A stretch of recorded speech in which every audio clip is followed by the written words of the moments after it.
Good day mga partner. Day off ko nga pala ngayon at ipagluluto ko na naman ang aking mga anak ng masarap na ulam na sa akin lang nila matitikman. Siyempre joke lang yun. Alam nyo naman puro tsamba lang yung luto ko.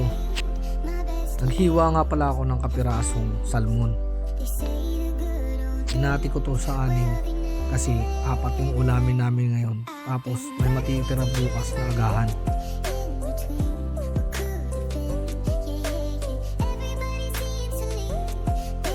Nag-init muna ako ng mantika.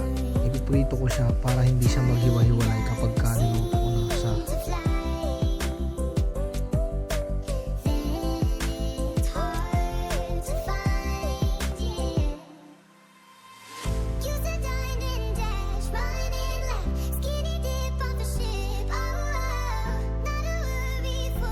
Pahiwa din ako ng bawang, sibuyas at saka kamatis. Siyempre, ang pantanggal ng langsa, ang luya.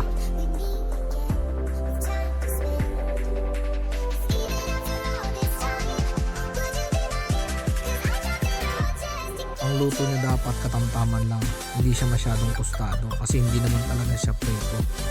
Ininit ko lang siya sa mantika para hindi siya maghiwa-hiwalay kapag pinakuluan na.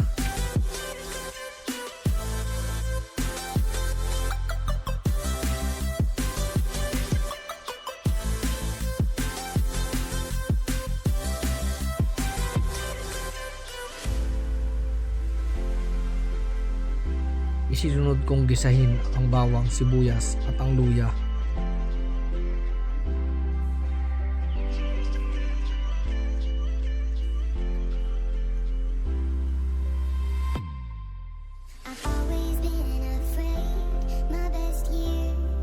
Nilagyan ng tubig at nilagay ko na rin ang kamatis.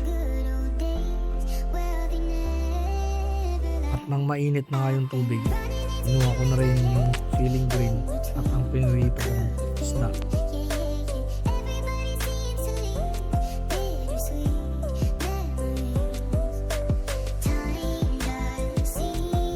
At nang kumukulo na siya, tinimplahan ko na siya ng sinigang sa sampalok. Mas masarap kasi kung may kunti siyang asin. Tinimplahan ko na rin siya ng asin sa bitchin, yung tama lang para hindi maalat, hindi rin masyadong malasa. May kasabihan nga diba, lahat ng sobra ay masama. Parang sa pag-aasawa lang yan. Kapag masyado kang mabait, edi under ka. Charot.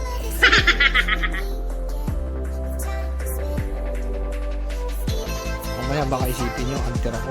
Hindi kaya. Ako yung nagluto para masunod ko yung gusto kong ulam ng mga anak ko. At gusto ko siyempre ulam.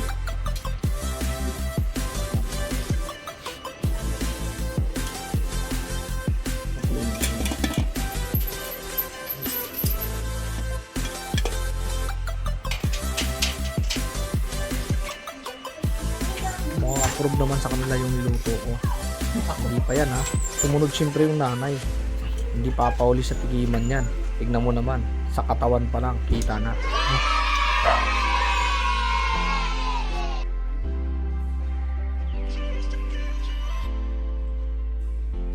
O ayan. Luto na.